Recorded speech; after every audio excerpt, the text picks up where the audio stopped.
everyone, and welcome to my kitchen. My name is Caitlin, and I'm Be Fat, Be Happy. Today, we are going to be making the most important meal of the day, breakfast.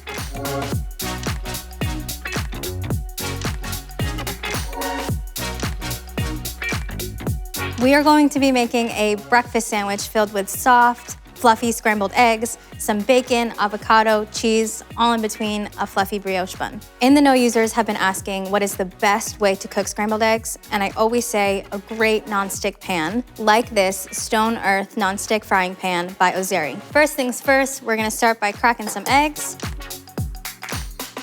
add a splash of cream, and then we're gonna start whisking. We're also going to season our eggs with salt and pepper, but we're going to do that later when the eggs are almost done, because when you season it with salt now, it'll take up too much moisture out of your eggs and they'll be less fluffy and light.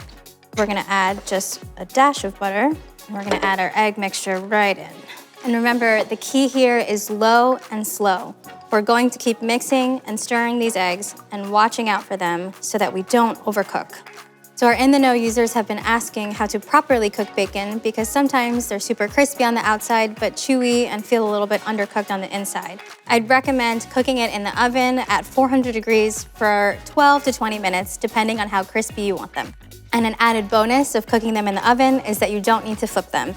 All right, now that these eggs are done, then we're gonna season them really quickly, and then we're gonna go check on our bacon. Nice, crispy, evenly cooked. Look at this. Today we're using the USA Pan baking pan and bakeable nonstick cooling rack. Time to assemble our ultimate breakfast. I usually like to toast my brioche buns, but it's whatever you prefer at home. So we're gonna start assembling a slice of pepper jack, and we love cheese, so we're also gonna do a slice of cheddar. Let's get some of these soft scrambled eggs right on top, slices of bacon, and lastly, some creamy avocado. And if you like a little bit of kick to start your day, like I do, we're just gonna add a dash of hot sauce. All right, and that's it. Super simple breakfast to make for yourself or for anyone at home. Let's break our fast.